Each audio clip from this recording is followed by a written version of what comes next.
First class मेज की परीक्षा में जो विद्यार्थी पास हुए हैं वो दूसरा टेस्ट जहाँ होने वाला है वहाँ पहुँच चुके हैं।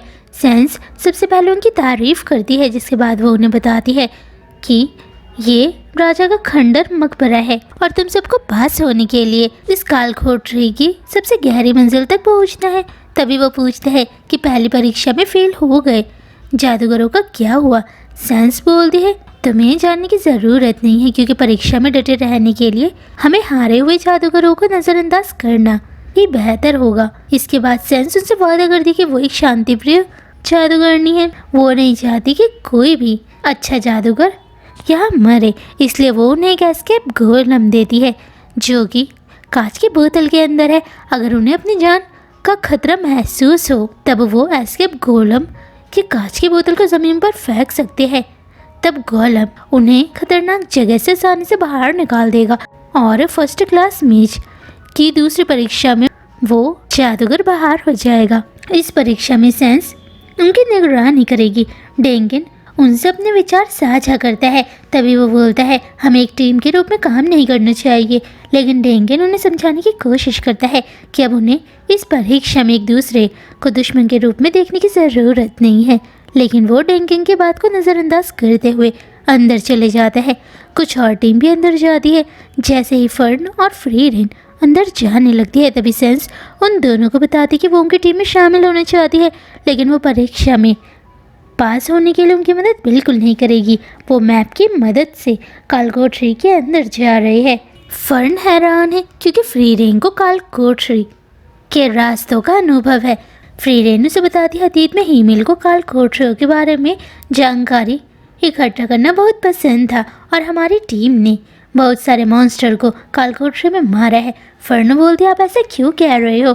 फ्रीरेन उसे बताती है जब भी हीमेल मॉन्स्टर या डीमंस को मारा करता था वो बहुत ज़्यादा खुश होता था। जिसके बाद फ्रीरेन याद करती है कि अतीत में उनका सामना बहुत सारे कालकोट ट्री से हुआ था। उस समय दुनिया को बचाने के लिए हीमेल डीमंस मॉन्स्टर से लड़ाई करता था और कालकोट ट्री में उनका खजाना प्राप्त कर बहुत ज़्यादा खुश होता था। उसे इस काम में बहुत ज़्यादा मज़ा आता था। फ्रीरेन उन्हें रास्ता बताने के लिए तैयार नहीं हो रही थी। तभी हीमेल ने उससे बोला कि हमें इस कालकोट ट्री में बहुत सारी ग्रेमयोर मिलेगी। ये बात सुनकर फ्रीरेन उन्हें सही रास्ता बताती है। केन और लॉइन उस कालकोट ट्री में जा रहे हैं। डेंगन निराश है क्योंकि एक टीम दूसरी टीम के साथ मिलकर काम नहीं करना चाहती है। रिक्टर कहता है उसे इस बात की चिंता नहीं करनी चाहिए क्योंकि उसे लगता है दूसरी टीम दूसरे जादूगरों से समझदार है। वो पांचों ही कालकोट ट्री में प्रवेश कर रहे हैं। जिसके बाद हम डेंगन और दूसरी पार्टी को देखते हैं। जैसे ही वो एक कमरे के अंदर जाने की कोशिश करते हैं तभी गार्गोयल जाग जाते हैं जो पत्थर के बने एक मॉन्स्टर है। वो उन पर हमला करने लगते हैं। वो जादू से अपनी जान बचाते हैं। वो सब अपनी जान बचाने में कामयाब हो जाते हैं, लेकिन उनका एक साथ ही लड़ाई करते समय गार्गोयल के कारण दूसरे कमरे में फेंक दिया जाता है। वो उसे बचाने में असमर्थ है, इसलिए वो उसे एस्केप गोलम की कांच की बोतल को तोड़ने के लिए कहते हैं। वो ऐसा ही करती है जिस वजह से उसकी जान बच चुकी है। उन्हें एस्केप गोलम बहुत ज़्यादा अच्छा लग रहा होता है। वहाँ उन्हें एक बक्सा मिलता है। फ्रीरेन सोचती है शायद उस बक्से के अंदर ग्रेमयोर है, लेकिन फर्न उसे बताती है उस बक्से के अंदर ग्रेमयोर नहीं बल्कि वो एक मिमिक है। लेकिन फ्रीरेन को पूरा विश्वास है कि उस बक्से के अंदर उसे ग्रेमयोर मिलेगी। वो जैसे उसे छूती है तभी मिमिक उसे अपनी ओर खींचने लगता है। फर्न उसे आज़ाद कराने की कोशिश करती है। सेंस उन दोनों को ही देखकर सोच रही है कि क्या उसने उन दोनों के साथ रहने का निर्णय सही लिया। अभी फर्न फ्रीरेन को मिमिक से बाहर निकालने की कोशिश कर रही है। फ्रीरेन कहते हैं मेरे को मत खींचो वरना वो मुझे खा जाएगा। इस समय फ्रीरेन को बहुत ज़्यादा डर लग रहा है। तभी फ्रीरेन फर्न को बताती है कि वो मिमिक से कैसे आज़ाद हो सकती है। वो उसे कुछ बातें बताती है। फर्न ऐसा ही करती है। फ्रीरेन अब आज़ाद है।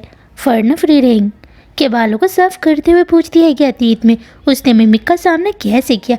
जिसके बाद वो उसे बताती है कि अतीत में जब भी उसका सामना मिमिक से हुआ उसे बिल्कुल भी अच्छा नहीं लगता था कि उसके बाल पूरे भीग चुके हैं। वो अपने बालों को जादू से सुखा देती थी जिस वजह से उसके बाल ऐसे दिखाई देते थे।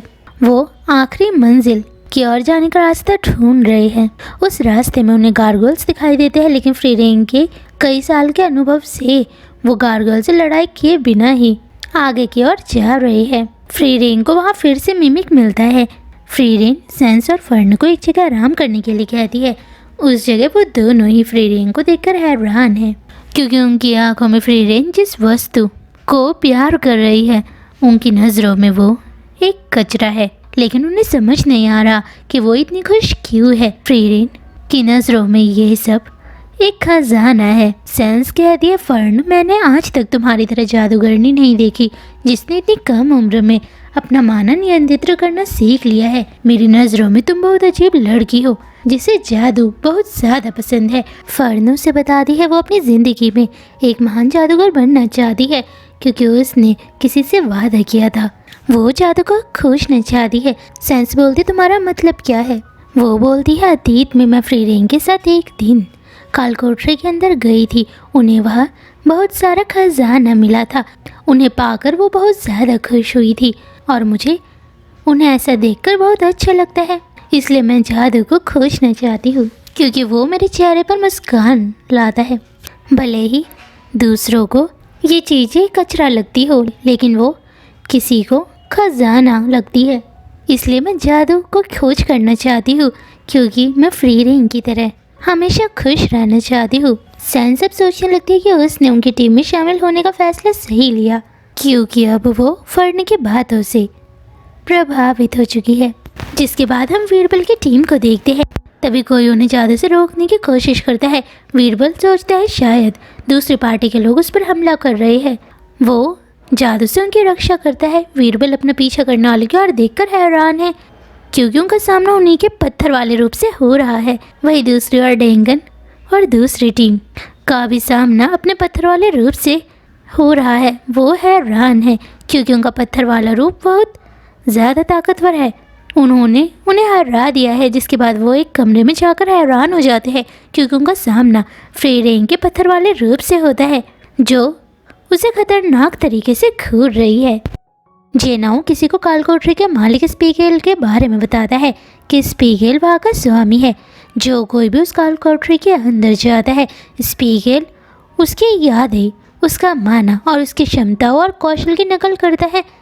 यानी वो उस इंसान की एक नकल तैयार करता है जो हूबहू असली लग रहा होता है, लेकिन वो एक पत्थर के रूप में होता है। वो इंसान या जादूगर अपने आप को एक पत्थर के रूप में देखते हैं। वो पूछता है, सेंस ने इस तरीके की परीक्षा क्यों चुनी? जेनाओ कहता है, सेंस को लड़ाई झगड़ा पसंद नहीं है, इसलिए उसने ऐसी परीक्षा को चुना है जिसमें जादूगर का सामना अपने आप से हो और वो लड़ाई में मारे ना जाए। जिसके बाद हम उबल और लैंड को देखते हैं। लैंड और उबल का सामना अपने रेप्लिका से हो रहा होता है। वो घायल हो गया है। वो पूछती है, क्या तुम असली हो? क्या तुम उसका क्लोन नहीं हो? वो उसकी बातों का कोई जवाब नहीं देता है। उबल के रेप्लिका ने लैंड का एस्केप गोलम वाली कांच की बोतल चुरा ली है, इसलिए उबल अपना एस्केप गोलम उसे देती है, लेकिन वो एस्केप गोलम को लेने से इनकार कर देता है। वो उबल के सोर्गनेल जादू से बहुत ज़्यादा डरता है। वो उससे लड़ाई करती है। उसने उसे हरा दिया है। वो समझ जाती है कि घायल हुआ लैंड असली नहीं बल्कि उसका एक क्लोन है। तभी लैंड वहाँ आता है। वो बोलता है, तुमने कैसे जाना कि मैं असली नहीं हूँ? वो उसे बताती है उसे विश्वास था कि वो उसके लिए ज़रूर आएगा। वो उसे इतनी आसानी से यहाँ मरने नहीं देगा। जिसके बाद हम फ्री रेंज को देखते हैं। उसे लगता है कि दीवार के पीछे एक छुपा हुआ कमरा है। उन्हें फ्री रेंज पर विश्वास नहीं हो रहा होता है। तभी फ्री रेंज दीवार पर छेड़छाड़ करने लगती है। वो तीनों एक कमरे के अंदर जाते हैं। वहाँ उन्हें एक प्राचीन चित्र मिलता है जिसमें एक प्राचीन वंश के बारे में बताया गया है। आगे उनका सामना डेंगन की पार्टी से होता है। डेंगन उन्हें अंदर फ्री रेंज के रेप्लिका के बारे में बताता है। वो कमरे के अंदर देखती है। उसे ये जादू बहुत ज़्यादा मज़ेदार लग रहा होता है, क्योंकि अंदर फ्री रेंज के रेप्लिका है। फ्री रेंज का रेप्लिका फ्री रेंज की तरह ही शक्तिशाली है। डेंगन मेथड को फ्री रेंज पर जादू करने के लिए कहता है। वो फ्री रेंज को गले लगाकर उसका मारने को महसूस कर रही होती है। वो हैरान है, क्योंकि उसके सम्मोहन यानी किसी को भी वश में करने वाले जादू का फ्री रेंज पर कोई असर नहीं पड़ रहा है। मेथड की नज़रों में एडल फ्री रेंग के रेप्लिका को हरा सकती है। तभी फर्न फ्री रेंग को अपनी ओर खींचती है क्योंकि उसे बिल्कुल भी अच्छा नहीं लग रहा था अगर कोई प्यार या पसंद करे। उसे इस समय मेथड से जलन हो रही थी। सेंस का रेप्लिका एडल की टीम से लड़ाई कर रहा है। एडल को लगता है कि उन्हें हार मान लेनी चाहिए। एडल अपना एस्केप गोलम की कांच की बोतल ज़मीन पर फेंकती है जिससे बड़ा सा गोलम प्रकट हो जाता है।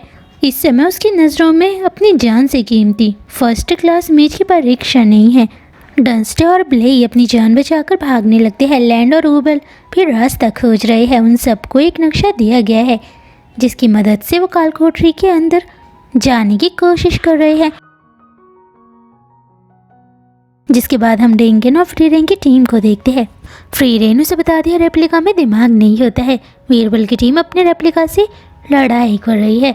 उन्हें लग रहा है कि वो हारने वाले हैं। फ्री रेन और डेंगन की टीम बात कर रहे होते हैं कि वो फ्री रेन के रेप्लिका को कैसे मारे। तभी फर्नी कहती मैं जानती हूँ मैं फ्री रेन के रेप्लिका को कैसे मारा जाए। तभी फ्री रेन को सीन की कही गई बातें याद आती है। हमें इस समय बताया नहीं गया है कि उन्होंने आपस में क्या बात की, जिसके बाद वो फर्नी की बातों पर विचार करते हैं।